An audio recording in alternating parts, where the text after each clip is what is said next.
Hello, friends, and welcome to episode 715 of the Juicebox Podcast.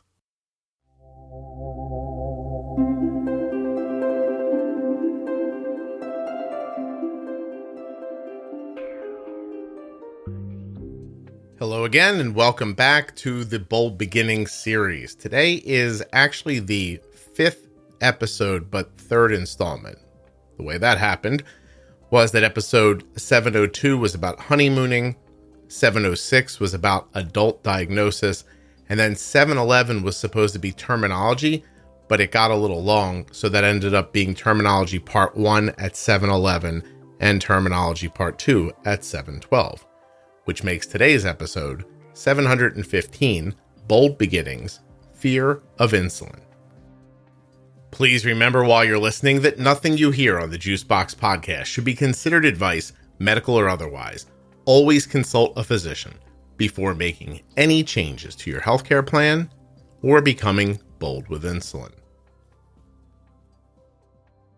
If you're a U.S. resident who has type 1 diabetes or is the caregiver of someone with type 1, you can complete the survey at t1dexchange.org/juicebox. Your answers to these simple questions will help people living with type 1 diabetes. t1dexchange.org/juicebox. This episode of Bold Beginnings is sponsored by InPen from Medtronic Diabetes. You can get started today with the InPen at inpentoday.com. The podcast is also sponsored by the Contour Next1 blood glucose meter. Learn more about Arden's blood glucose meter at contournext.com/juicebox. Jenny, so far we have, I think 3 episodes of the Bold Beginnings series are out. Today, actually, as we record this, the adult diagnosis one went up. And today we are going to record Fear of Insulin Lows and Highs. And there were a ton of feedback that came from people. Again, these are statements from people in my private Facebook group when asked, what do you wish you would have known at diagnosis? And surrounding the fear of insulin, low blood sugars, high blood sugars, we got this back. So there's a couple of them here in the beginning. It's going to set the stage that don't really need a response. I was scared of insulin.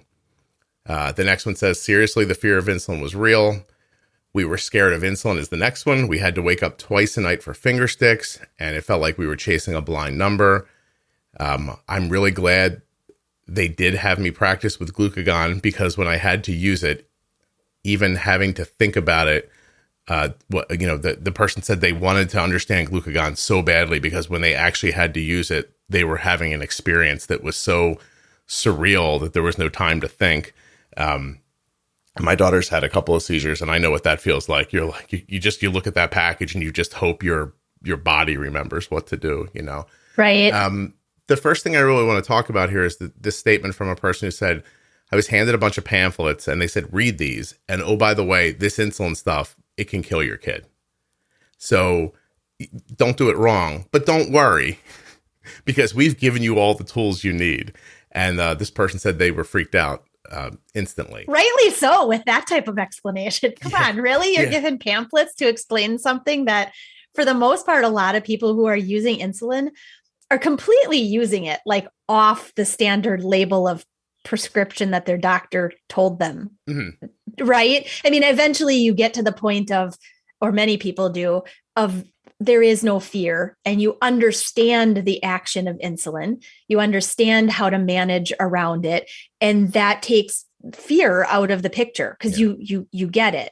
But initially to just be given these pamphlets that's like, here, and be careful because this could kill you. Yeah. Well, clearly, right? Exactly. There's no fear here. Everything's fine. Don't worry. We taught you everything you need to know. And you're sitting there thinking, I don't know anything. So how could that be true? It is a really weird situation. It's like, hey, here's a car. Don't worry, they're super safe. But wear the seatbelt and drive 45 and don't hit anything for God's sakes because you're going to fly through the windshield and die. But don't worry. We taught you where the brake was, so it's going to be okay. And it just, a lot of this does end up boiling down to the person that you luckily or unluckily bump into when you're diagnosed too. Just True. their ability to explain something, because that statement, you could just say it in reverse.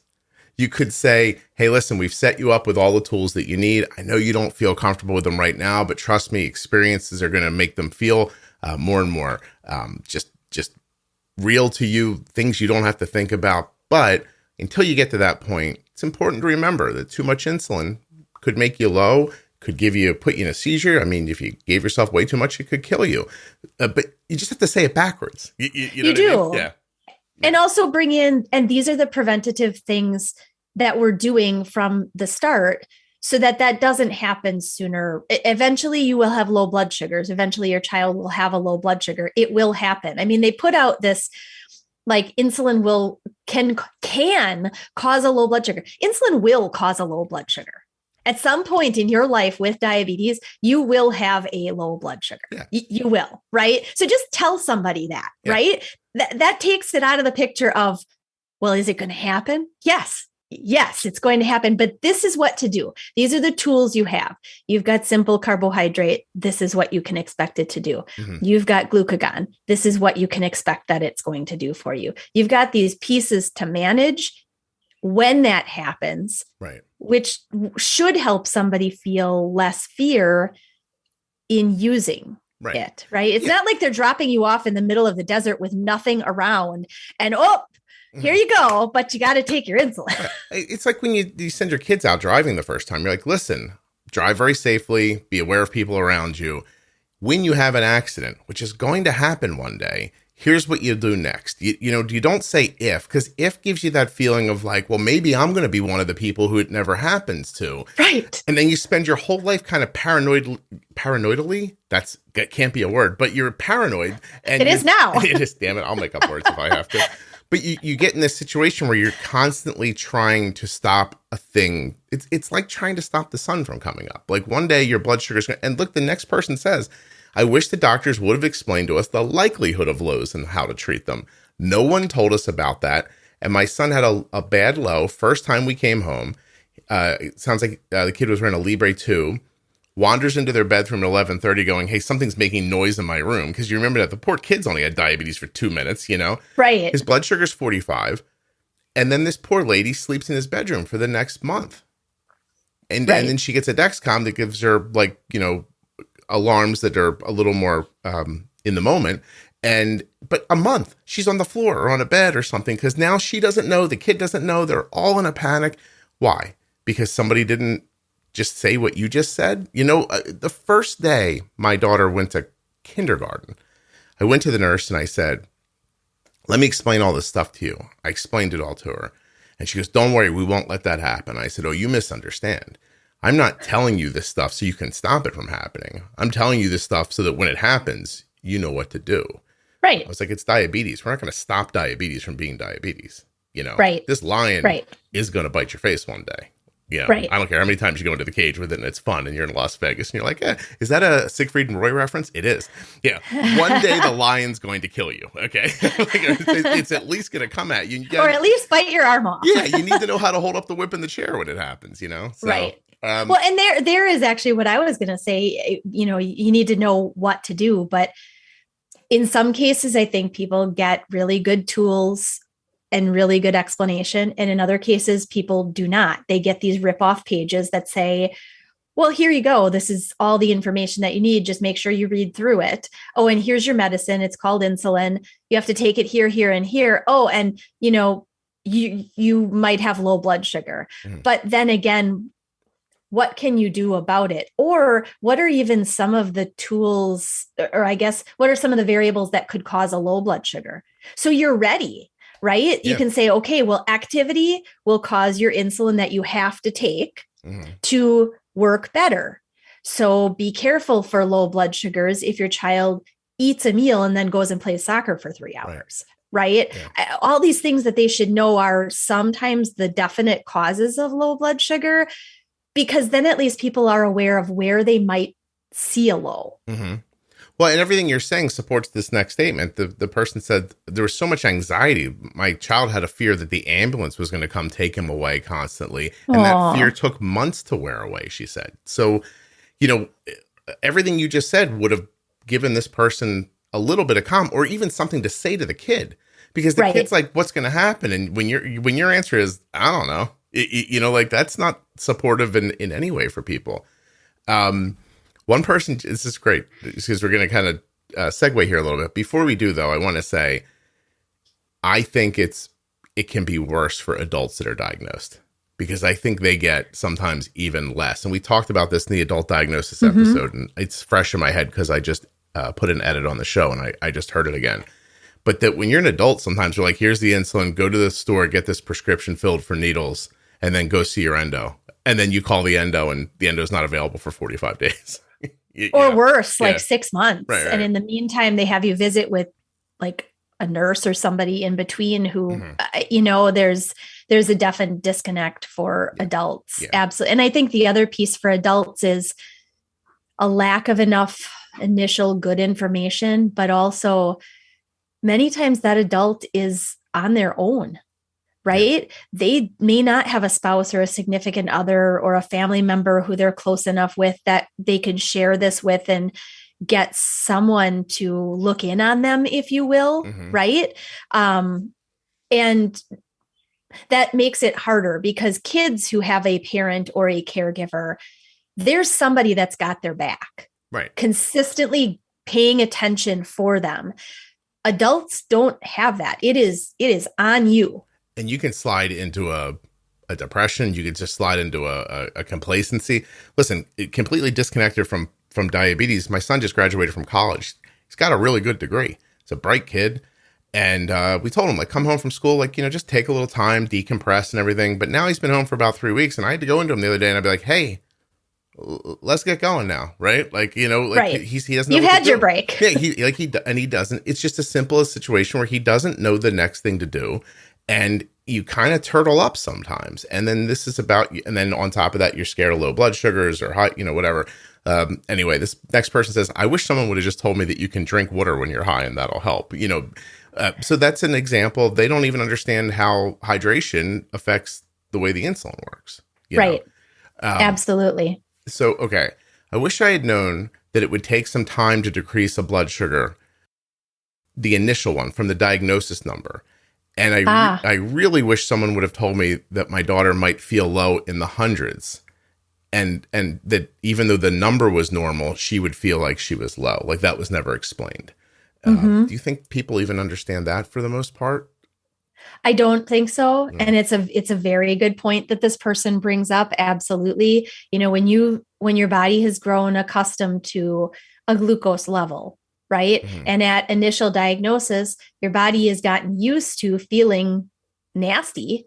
And it just thinks that that's the norm at a blood sugar of, let's say, 300 plus potentially. And with that being the case, once your blood sugar starts to come down, now that you're taking insulin, even drifts in blood sugar, not drastic drops, but just a drift under where your body's kind of been residing for a time can start to feel like a low blood sugar. Do you need to treat that? No, but it can be scary. Yeah. Because it feels like all these symptoms you've been told to watch out for, which indicate, oh my goodness, my blood sugar's too low. But you look at your numbers, whether you're already on a CGM or you're just doing a finger stick because you're curious what is going on.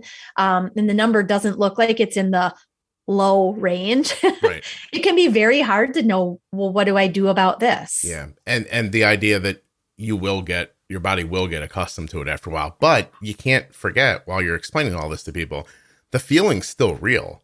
Yes. You feel like your blood sugar is 35 and your blood sugar is 110. And it can take sometimes days and weeks, depending on how long you've been high, for your body to get regular and feel that way when you're at a regular number, I should say.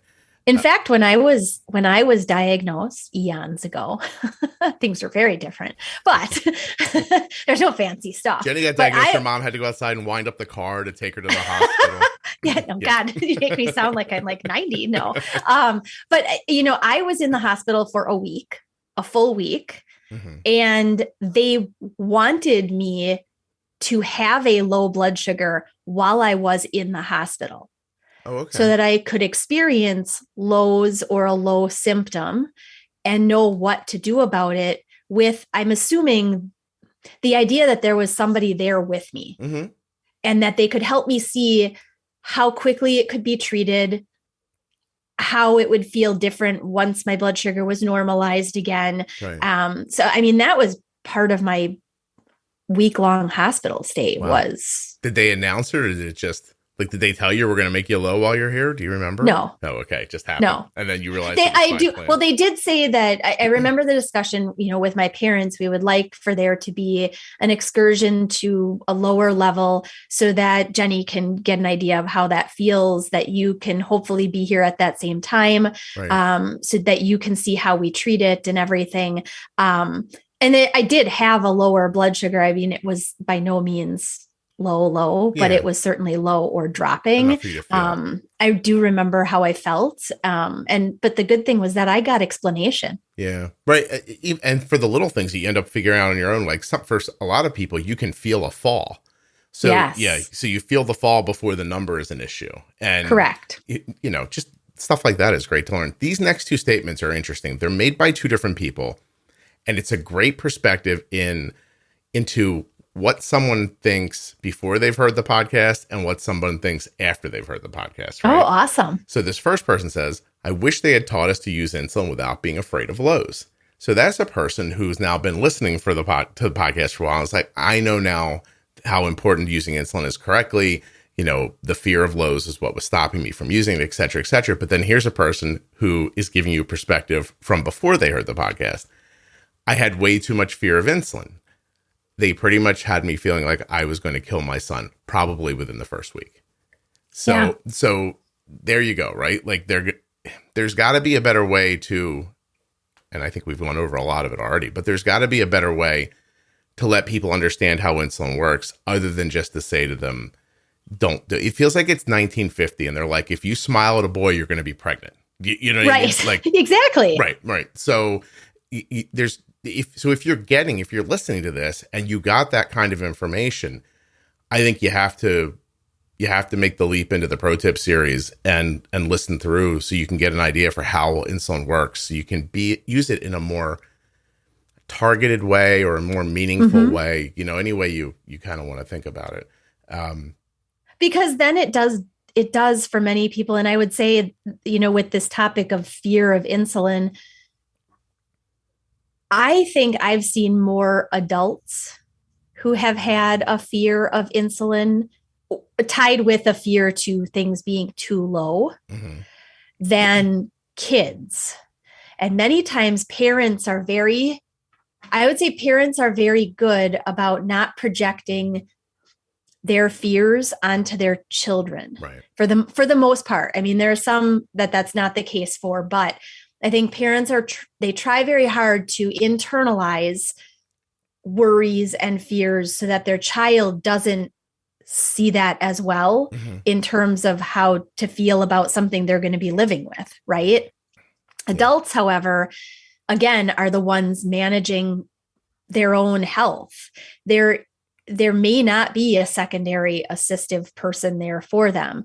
So the fear of insulin can be very real when you're the only one who's got your back.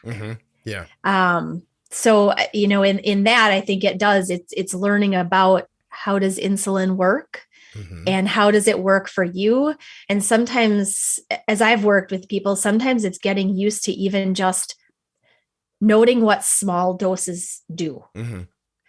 And then you can build on that, especially if you really just don't want to eat lettuce salads your entire life and you want to gravitate into other things that may require more insulin.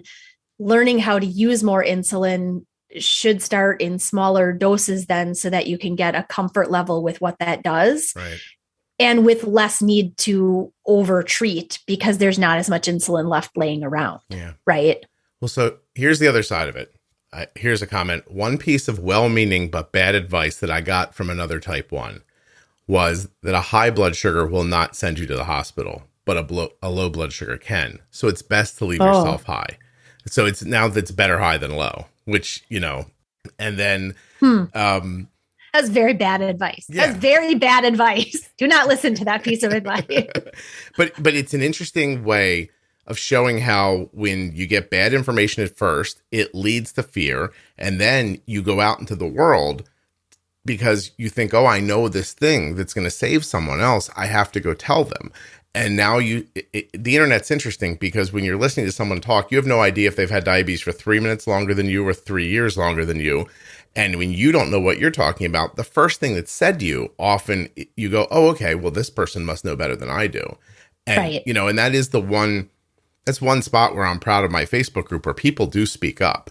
And so, if someone comes in with a kind of a new idea, someone else will nicely say, hey, look, we all get told that in the beginning, but here's the reason why you don't want your blood sugar to be high, and right. Highs cause lows and et cetera, and stuff you'll find out listening to the podcast.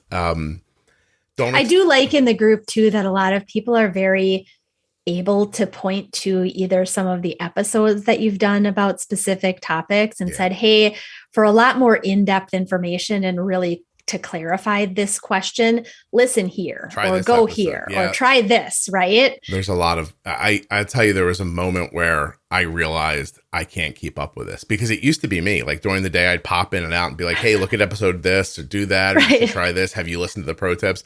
And one day I was like, I don't have the bandwidth for this, and now right. 24/7. Isabel helps me with it now, which is terrific. But at one point I just said to the people in the group, I was like, if you see a question that can be answered by an episode, share the episode. And that's been very helpful for people. Okay. So then you see the next person knows this and says, don't accept high blood sugars as a norm because you'll start looking at numbers and just going, 200, it's not that bad. And that turns into 210, which turns into 250 and on the way. Here's an interesting one. I was just told to take my insulin 15 minutes before my food to pre-bolus. So I injected 10 units of Novolog on a 15-minute drive to get my food. I had a low on the highway, and here's the kicker. I didn't even know insulin could cause a low. I wish someone would have mentioned that. So obviously, obviously pre-bolusing is very important, right? And to get your insulin timed well, and you'll hear that in other episodes. But this person, the information they got was almost good. Like, you need to pre-bolus. But the person never in their mind thought that the insulin could take them lower than they wanted to be. Like, imagine that. Like, you know what I mean? It's right. Jenny, there's an ant on my wall. Hold. I was going to say, it looks like you're looking at like... This has to die. Give me a second.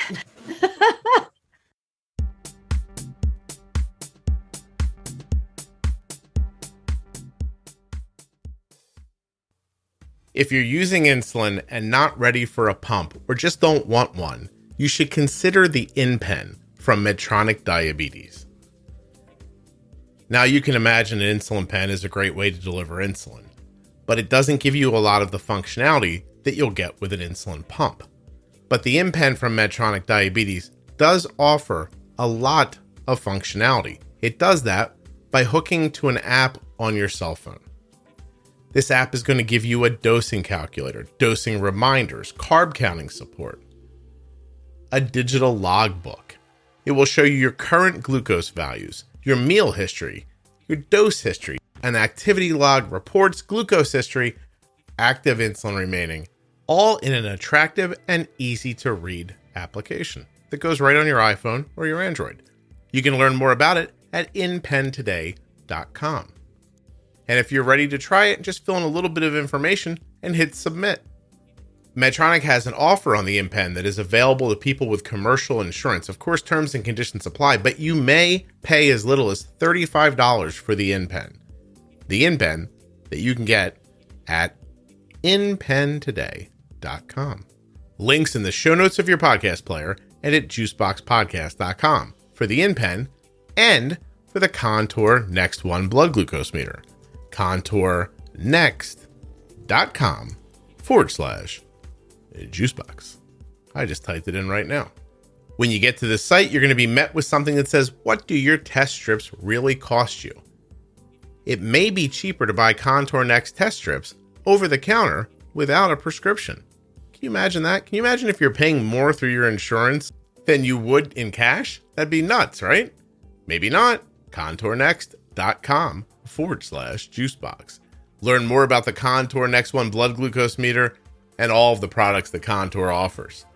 This website's really something. If you go to coverage and savings and then click on copay savings, there's a whole little thing here. Contour Choice Copay Savings Card. Eligible privately insured patients can save every month on test strips. You should go find out if you're eligible for that.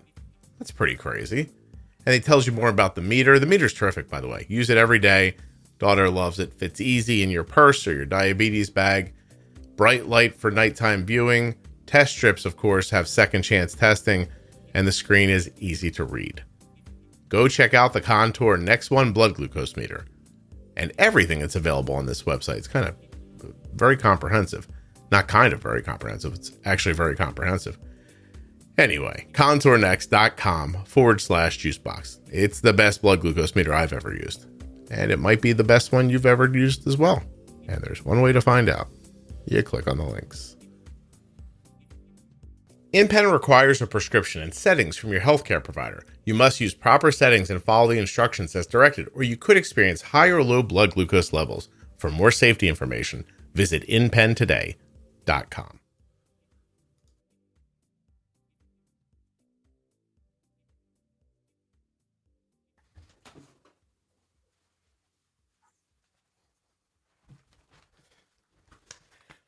I thought perhaps you had like water leaking from your ceiling, or like, maybe ghosts on your ceiling or something. Well, I'll tell you, I might have preferred a ghost because I don't believe in those. And so I would have just thought I was like dizzy.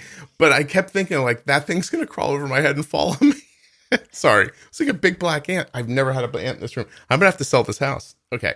In our house, it is stink bugs. Oh. I don't know where they have decided that their home is outside, that they don't like, but they come in our house, and I don't care. I just take them outside. Mm-hmm. My boys who love bugs and love stuff, they hate stink bugs. Yeah. They will come flying in and be like, "Ma, there's a stink bug on the ceiling in my bedroom." And I'm like, okay, who's bigger? Are you bigger? Go get it. Or is the stink bug bigger? They're an import. Right? They came here. Oh, are they really? This is not what this is about. Oh, no, it's okay. I want to say China maybe, but anyway, look it up. Have fun finding out. Okay. So the next person says, safe numbers are not high. Even if doctors tell you that, I wish someone would have been, clearer earlier. Another person says, I wish someone would have started in terms of telling me where to bring those numbers down. How do I do it with basal? Like where do carbs fit in? Like they didn't have any... You know what I mean? Like the stuff that seems kind of obvious after you had diabetes for a while, in the beginning, none of that's going to feel obvious. Right. None of it. Like, because it's brand new. Yeah, this is a concept that nobody is taught about at all. You may learn I remember learning about the tiny little, I think it was 2 paragraphs in my human biology course in high school. And I myself, having diabetes at that point, I was like, what is this bunch of like silliness? I was like, this in no way describes what I'm supposed to learn something from this. Yeah, in a way, it mirrors how little we tell people about nutrition even, and like fueling their body. Everybody just is like, look, I get up, I wash my butt, I get hungry, I put something in my face, and then 10 years from now when I'm 40 pounds heavier, I go, what happened? Right. It's just, nobody really understands how things work. And listen, I grew up really poorly. I grew up broke. My mom had $60 to buy food for 3 people, right, for a week. And we ate whatever we could, and it was usually crappy food. And by the time I was an adult, I was heavy. Like I was just like, Mike Kelly and I were together, and like we didn't know what we were doing. We started over again. And we were able to take care of it, but it's amazing how through your life it's pervasive. How easy it is to have a feeling of hunger and want to grab something that's easy in a bag or something like that versus like, let me have this orange or something to that effect. It gets burned into you and you don't know it. And that happens with people with diabetes all the time, because as we're talking about these newly diagnosed problems, I can tell you that if you don't figure them out early, you're going to be one of any number of people in their 20s or 30s or 40s or 50s who come on this show. Hold on. This, Jenny. Somebody was very importantly wanting to get in touch with you. Walgreens again. Oh.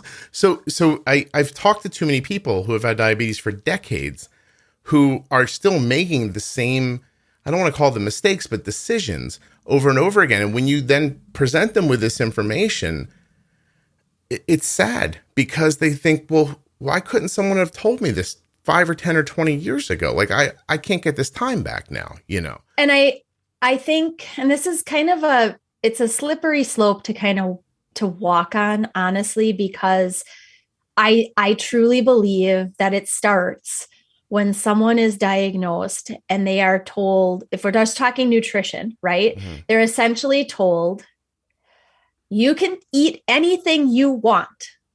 Right. And just take insulin when you're supposed to take it. It's supposed to be an empowering statement. Correct. Yeah. It's supposed to be empowering in that you don't have to worry as long as you just take this thing called insulin. Well, I mean, it brings in a whole nother rabbit hole of discussion, though, of, well, you want your child or you want yourself to be eating and doing what you see every other child doing. But is every other child eating the way that they should be eating? Right. Whether they have diabetes or not? Or as an adult, are you eating the way that your colleagues are eating because that's what they're doing and you're only following suit? Is that really, do they look healthy? You know, like, I don't know. Do you know that there are 3 aisles in my grocery store that I don't go down just based on the physical appearance of the people I see in the aisles? I just look at them and I think, I don't want my life to be like that.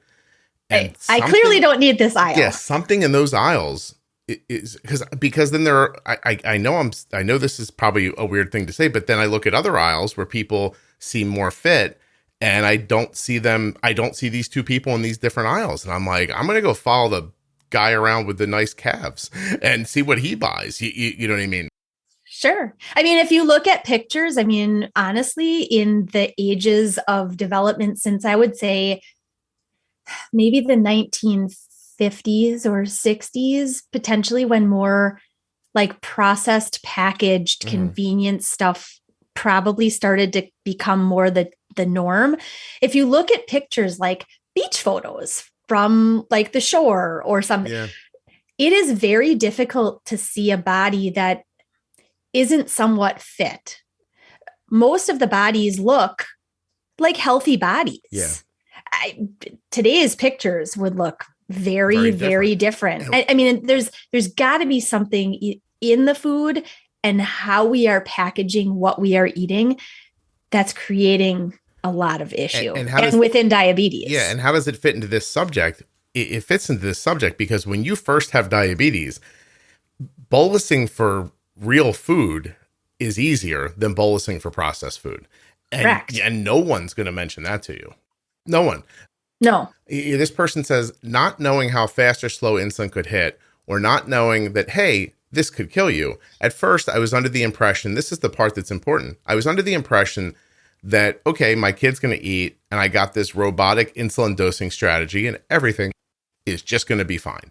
And so they were told, count the carbs, give the insulin, do it like this. It's all just going to work out. And it doesn't go the same way. And that leads people to say things like, oh, it's just diabetes, or, one day I eat the same thing and then the next day I eat it and it's all different. No one tells you that the next day your insulin site is a day older. No one says, you had you don't know, right? Nobody gives you enough details. I had a burrito one day and I did well with it, but I had a burrito the next day and it didn't work. Well, did you make the burrito the first day? And was the next day, was it from Taco Bell? Because, but in people's mind, it's burrito. And, correct. It's just, anyway, it's important. This person says, and I'm proud of this. I wish I would have known what Scott says, that trust what you know is going to happen for Lowe's. When I treat Lowe's, you need to trust that it's going to work the way you know it's going to work. Otherwise, you're going to create a rebound high afterwards. Right. Which can ruin a day. Safe numbers aren't high numbers. My first big concern was hypos. It's what they really hammered home in the hospital. She needs to eat this exact amount of food. It has to be weighed or she's going to have a hypo. And the person says, but what I learned is hypos are actually pretty straightforward. And they're only a massive pain when my daughter's asleep. High blood sugars produce far more fear in me now. I assume there was only an issue with high blood sugars she assumed that high blood sugars were only a problem if there were a presence of ketones.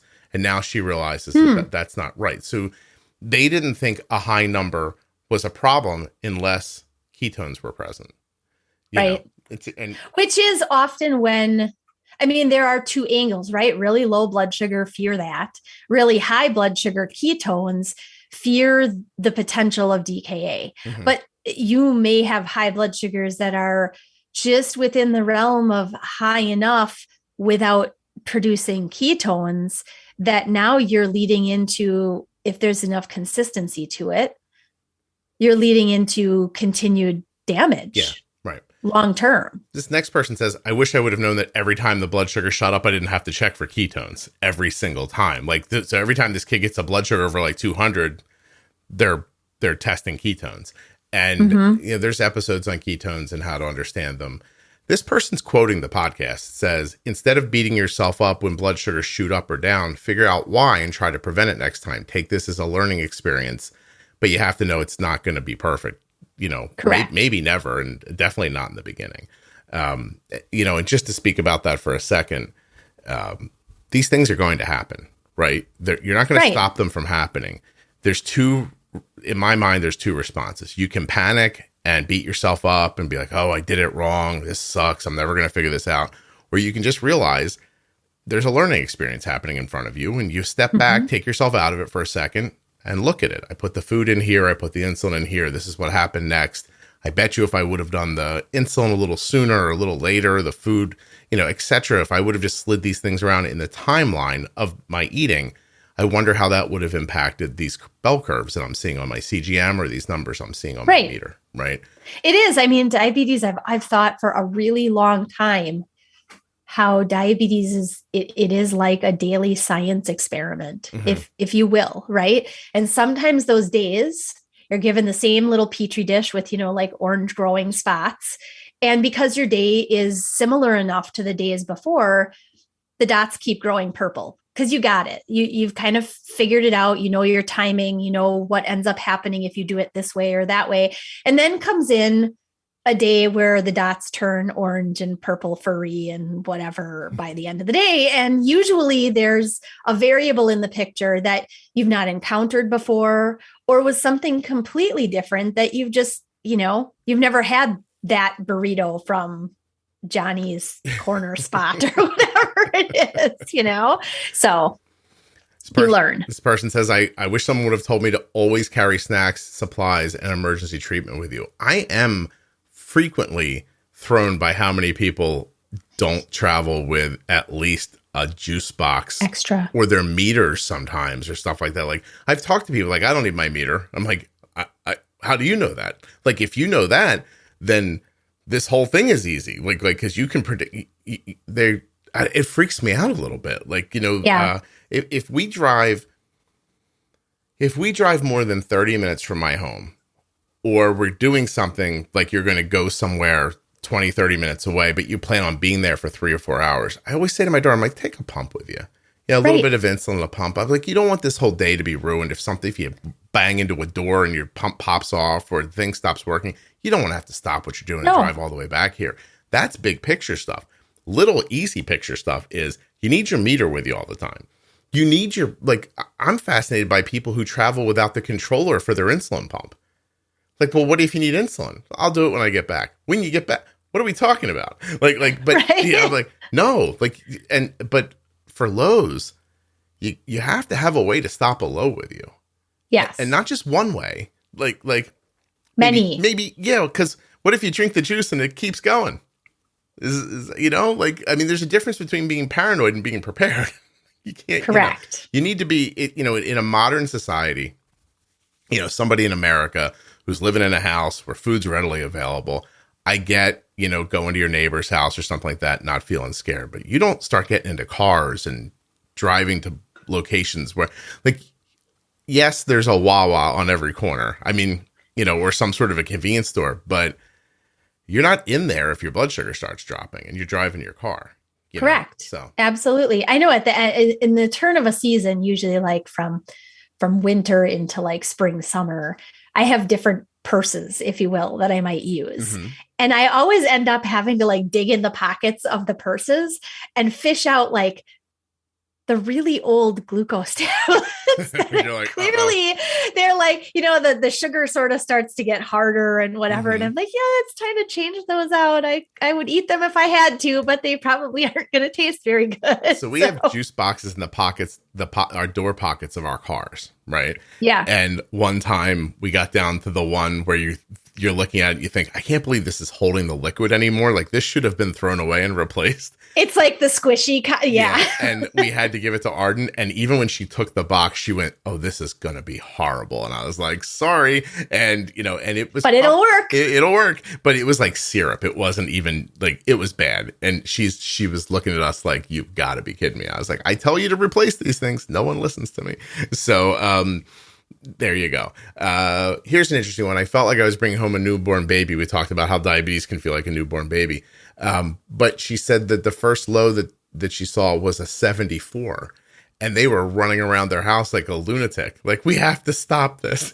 It's 74. And it reminds which can be scary if it was falling fast or if you had never seen that value. That's absolutely. Contextually, absolutely. But in a situation where you're looking at a fairly stable 74 and you're thinking like, life is just about to end. It's when I say this sometimes because it's the one thing that I feel sad for people, but it does make me like laugh a little having been in this game for so long.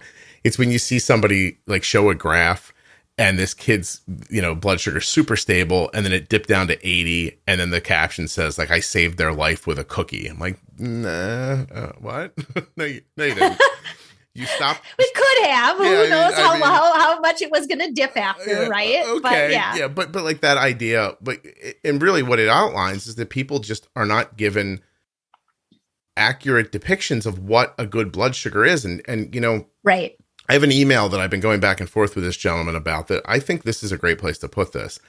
He said, I've been trying to keep my kids' A1C as low as I can, blood sugars as low as I can. But then I ran into this person in the diabetes community who said, no, you can't do that because, a blood sugar under 55 causes brain damage. And I always hear those conversations and I'm like, I don't think anybody really knows, but it's a hard thing to respond to because I don't want to be the person who says, I don't think a 55 blood sugar is going to give you brain damage, but I don't want to say that out loud in case I'm wrong. You know what I mean? But I mean, right. I don't want your blood sugar to be 55, Jenny, right? No, but no. Should it dip I don't there? Want it to be 55. Right. That doesn't feel nice. Yeah. But should it dip there for a couple of minutes? Is the couple minutes it's kind of in theory, the idea of cumulative time. It's just like highs, right? So the idea of deprivation to the brain over long periods of time or consistent over days and days and days of consistently having hours worth of low blood sugars. Right. There is research about brain health, especially in kids. Absolutely. But if your blood sugar dips to 55, and I've certainly had 55 blood sugars, and I don't think that I'm brain damaged. Do I sound brain damaged? Do you want me to tell you? No, I'm kidding. No, you don't. You sound okay. Well, the way I ended up responding was I said, look, as we went back and forth and I got contextually better what they were saying, I said, listen, no one is saying that your blood sugar should be 55 for hours or, right. I said low and stable A1Cs, not like a life where you're like, oh my God, I'm 40. Oh my God, I'm 400. Oh my God, I'm Correct. 40. I'm like, that's not good for you. I said, you want stability. But if you can't achieve an 80 blood sugar without it becoming a 55, you're not using your insulin correctly. Right. Right. And something needs adjustment. Absolutely. Right. So anyway, I mean, I don't know about, I agree with what you said. I would not want any measurement in my body to be way off for a long time, right? Your thyroid hormone's too high for a long time. It messes you up as a human being, right? If it's too low, it messes you up as a human being. Your blood sugar the same way. But, we talked about it earlier. You have diabetes, you're going to get low at some point. Like it's Correct. Just, you're going to do something and your blood sugar is going to be 400 one day and it's just going to happen. And your blood sugar is going to be 55 one day and it's just going to happen. And you are going to be in a situation more times than you care to count in your life where you actually think you saved your life with a cookie, right? Like Correct. it is going to happen. And, I think that's a value too these days of definitely having the technology, specifically the CGM technology that we have, because you do have a little bit more visual in terms of that line of sight, right? Where are you? Are you stable? Are you stable and sitting at home doing not very much? Okay, then great. If you're sitting at, 82, you're probably not going to treat that because you're stable. What's wrong with that? If you're 82 and you're going to head out on a 10-mile bike ride, you probably don't want an 82 blood sugar unless you've done something that is now going to hold that stable at that level, right? Yeah. Here's a couple of other things that are interesting to look at people's brains and how they work back and forth. Like, people are different, right? This one person says, I wish someone would have told me what happens when you go low. How low is going to make me pass out? What's going to happen to my body then? I wanted that information. But the next person says, here's the thing that messed me up. I thought the smallest mistake was going to kill me. And it created panic attacks. And so there you go. Two different people in a similar situation. They want different things. And that is, in the end, why you have to go out and advocate for yourself and look for information, because the doctor doesn't know if you're the person who's going to have a panic attack or if you're the person who says, hey, what's going to happen to me after I pass out? And when's that going to happen? And those numbers are different for everybody. I've seen Arden have a seizure at I think 20 was the blood sugar. And I've seen her talking to me when she's 28, like there's nothing wrong. So I don't know what to tell you. You know what I mean? It's a teeter line. Like it's like you're dimming a light, and there's a moment where, you still have plenty of room left on the dimmer, but the thing just goes off and you go, oh, that was weird. And so you can't, what I would tell people is, I don't want my daughter's blood sugar under 70 if I can help it. I treat it when it looks like it's going to go to 65. I treat it more urgently when it's under that number, 60, 65, 55. I think we've messed up pretty good here. And, lower than that, she's going to start becoming incapable of helping herself. Like, it's going to start to get worse and worse. Right. So, to me, 70 is, is the And lowest. I think another thing that goes along with this too, especially for kids, is I've had a lot of parents tell me, I ask my child how they're feeling. And they say, I'm fine, mommy. I feel just fine. Yeah. The kids don't really, and I don't know that there's necessarily an age of awareness of symptoms that they're, that it starts to be like age 8, they'll definitely know what a low feels like, right? Yeah. I think for every child or teen, it's probably going to be a little bit different. But a lot of parents worry because their children just have no self-awareness of symptoms. Right. And that's hard because, I know myself when my little kids get really busy with their Legos or whatever, like sometimes I have to call to them like 3 or 4 times and get their attention. They are so into what they're doing that awareness of other things is completely not there. And your kids don't have diabetes on top of all that. So no. Do you have a little time or you have to go? Yeah, I've got a little time. Okay. Another person, I guess we need an episode on this. The research about blood sugar numbers, what is actually less likely to cause long-term health, highs or lows? I mean, I don't know how scientific it is, but I'm more worried about highs than lows, for long-term health, especially. I mean, short-term, a low blood sugar gets you right now, but, long-term, I think it's a high. This is interesting. I focused so long on this, and I don't think I should have. The perfect math. She says, we were seriously so scared to give a little too much insulin, like even by a tiny bit. And then quickly they realized that everything was sort of a best guess to begin with. I used to, on the old Omnipod PDM, you had to hold this arrow up to make the carb count go up. And it would like get to, I didn't really count carbs at that point at all. So I was like, oh, I'm going to do 4 units for this. And I'd hold the button. And if it stopped at 4.5, I was like, that's fine. And, it's close enough. Now for little kids, a half a unit's a big deal. Actually, a woman made a point in an earlier statement that I never brought up. She said, I once took a unit of insulin out, put it in a spoon, and then I took 10 units of insulin out and put it in a spoon. And she goes, and it freaked me out at how similar those two amounts looked. And I thought, it is interesting, isn't it? But in the, obviously in a syringe, you can see it better. But right. That's just an interesting one, right? Like, it is.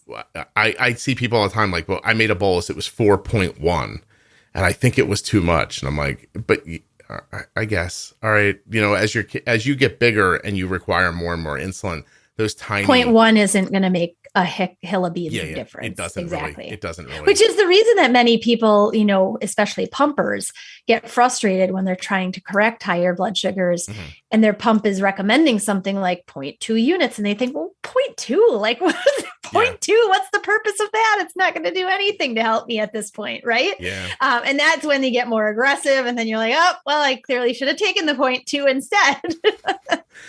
This person says, I wish someone had told me that my eyesight was changing when I got low and that it would come back. Like, I guess from being dizzy. And also, she said, conversely, I had been high for so long that my eyesight had gotten bad. And that as I brought my blood sugar down, that changed. That was scary. A person here says, I remember thinking that if she's still low, like, do I still do insulin? Like when I feed? Like, okay, she's 60, but she ate 20 carbs. And we talk about that on the podcast all the time. You need to cover the amount. There's an amount of carbs to fix the low, and then there's an amount of carbs you don't need. Some of that needs insulin. Correct. And this one's interesting. I was told there was a 3-hour rule that we couldn't give any insulin unless it had been 3 hours since the last dose. This caused many high blood sugars for us. Was not explained well.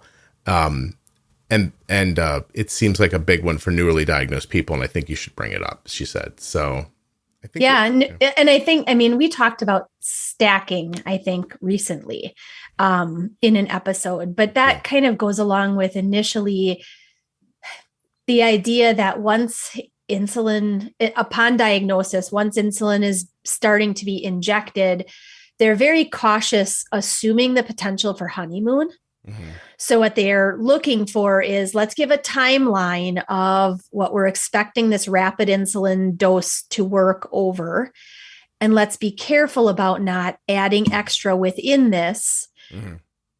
But as you always say, if you've done it enough that that, well, yesterday and the day before, I didn't do anything except after 3 hours, and her blood sugar just sat high. Yeah. Clearly, there was more insulin that was needed there. Right. So give more insulin. And we are going to get into that in the next episode of this, because the next thing we're going to do is the 15-15 rule.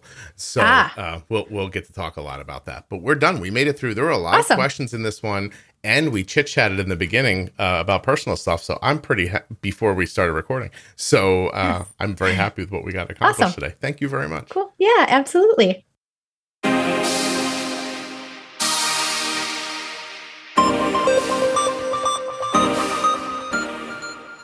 A huge thanks to InPen from Medtronic Diabetes and the Contour Next One blood glucose meter. Head over to inpentoday.com and contournext.com/juicebox to learn more about the InPen and the Contour Next One.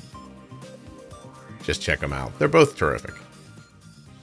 Thanks to Jenny. Don't forget, Jenny works at integrateddiabetes.com if you'd like to hire her. I hope you're enjoying the Bold Beginnings series. There's much more to come. Thank you so much for listening. I'll be back very soon with another episode of the Juicebox Podcast.